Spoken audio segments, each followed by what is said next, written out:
उपचुनाव के मतदान के बाद महागठबंधन के भीतर बढ़ी राजनीतिक बयानबाजी। नमस्कार, मैं हूं शनाया गर्ग और आप देख रहे हैं आंखें न्यूज 24। बिहार की बहुचर्चित बांकीपुर विधानसभा उपचुनाव के लिए मतदान की प्रक्रिया संपन्न हो चुकी है और अब सभी की निगाहें चुनाव परिणाम पर टिकी हुई है। लेकिन परिणाम आने से पहले ही महागठबंधन के भीतर की कलह खुलकर सतह पर आ गई है। चुनाव खत्म होने के ठीक बाद कांग्रेस और राष्ट्रीय जनता दल के बीच अंदरूनी खींचतान ने राजनीतिक गलियारों में हलचल पैदा कर दी है। कांग्रेस के राष्ट्रीय प्रवक्ता असीत नाथ तिवारी ने आरजेडी नेतृत्व खासकर तेजस्वी यादव की कार्यशैली पर कड़े सवाल खड़े करते हुए बड़ा सियासी हमला बोला है।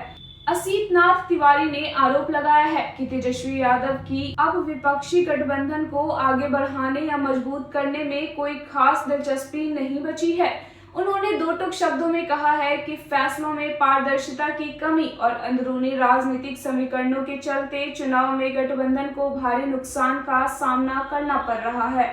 चुनाव के परिणाम से पहले ही महागठबंधन के प्रमुख सहयोगियों के बीच इस तरह के तीखे बयानों और एक दूसरे पर फोड़े जा रहे टिकरे से यह साफ हो गया है कि बिहार की सियासत में आने वाले दिनों में समीकरणों के लिहाज से बड़े बदलाव देखने को मिल सकते हैं। उन्होंने कहा कि तेजस्वी यादव की गठबंधन में अब कोई दिलचस्पी नहीं रह गई है और वे गठबंधन को संभालने में भी नाकाम रहे हैं। उनके फैसलों और अंदरूनी राजनीतिक साठगांठ की वजह से ही चुनाव में गठबंधन को नुकसान उठाना पड़ रहा है। आइए सुनते हैं उनका पूरा बयान। बिहार में इंडिया गठबंधन में सबसे बड़ा जो घटक दल है वो राजद है, लिहाजा राजद की जिम्मेदारी भी बड़ी है। बांकीपुर चुनाव में आपने देखा कि राजद ने महागठबंधन या इंडिया गठबंधन का कोई सार्थक इस्तेमाल नहीं किया। पता नहीं क्यों नहीं किया, हो सकता है तेजस्वी जी की रुचि नहीं रही हो, वो अलग मसला है। बीते विधानसभा चुनाव में कई जगह फ्रेंडली फाइट की नौबत आ गई, ये आपने देखा, और तब लोगों ने अफवाह उड़ा दी कि भाई तेजस्वी जी ने भाजपा के साथ अंदर खाने में कोई डील कर रखी है। अब तो राजद के अंदर खाने ये चर्चा होने लगी है कि हाँ, क्या सचमुच तेजस्वी जी ने भाजपा से कोई डील कर रखी है क्या।